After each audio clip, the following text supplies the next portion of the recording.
Birincimizi biz buradan açıklıyoruz ve Mihraç Tong kardeşimiz yarışmamızın birincisi oldu. Tebrik ediyoruz. Cenab-ı Hak her daima bu birinciliğini muhafaza buyursun inşallah.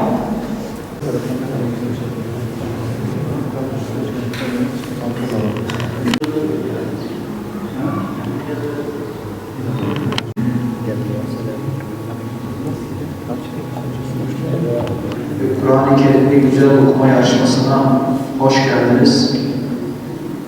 Cenab-ı Rabbül Alemin bizleri Kur'an'ın bereketinden faydalar eylesin inşallah. Ben, Kübra Hoca, bir de Mustafa Hoca, üçümüz jüri olarak siz yarışmacılarımıza, kardeşlerimize puanlarımızı inşallah soracağız. Faruk Akdoğan.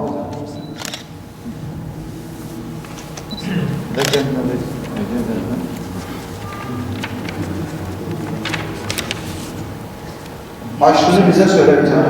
Necm suresi 1-18. أعوذ بالله من الشيطان الرجيم بسم الله الرحمن الرحيم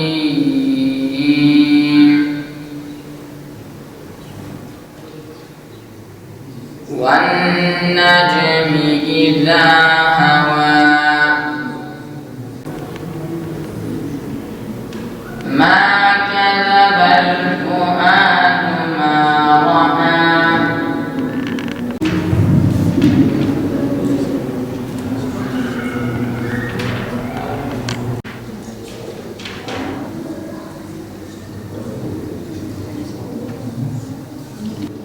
بسم الله الرحمن الرحيم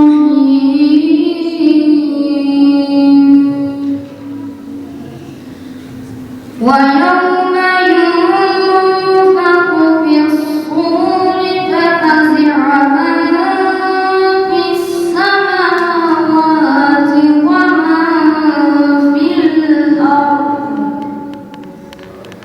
إنه خبير بما تفعلون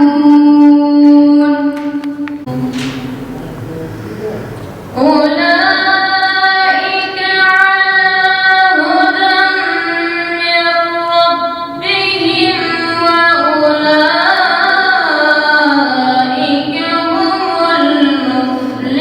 المفلحون ليضل عن سبيل الله بغير علم ويتخذها هزوا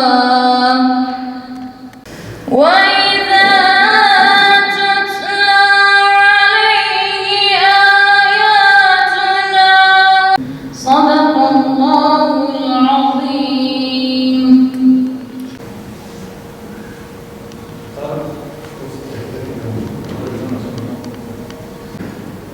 بسم الله الرحمن الرحيم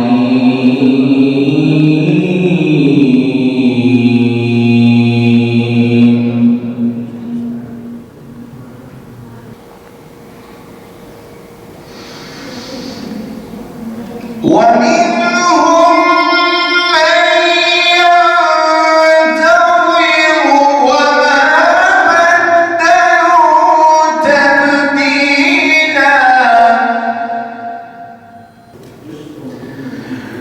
ورد الله الذين كفروا بغيظهم لم ينالوا خيرا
Cizre Müftülüğü Diyanet Gençlik olarak biz bunu düzenledik. Rabbim katılanlardan, gelenlerden, emek verenlerden razı olsun inşallah. Bilindiği gibi yani yarıştır. Gönlümüzde hepiniz birincisiniz.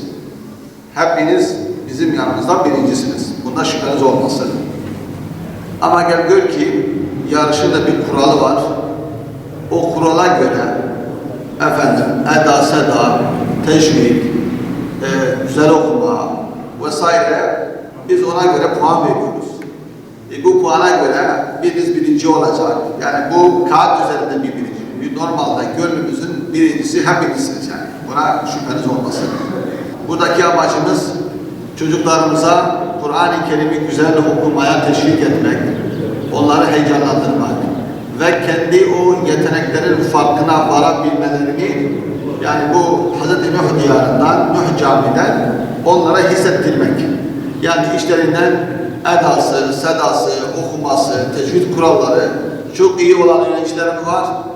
Öğrencilerimiz var. Bunlar inşallah ileriki süreçlerde, ileriki zamanlarda bölge sınavlarına, yani Türkiye kendi sınavlarına, hatta dünya sınavlarına kadar gidebilecek kapasitedeki öğrenciler de aralarına çıkabiliyor.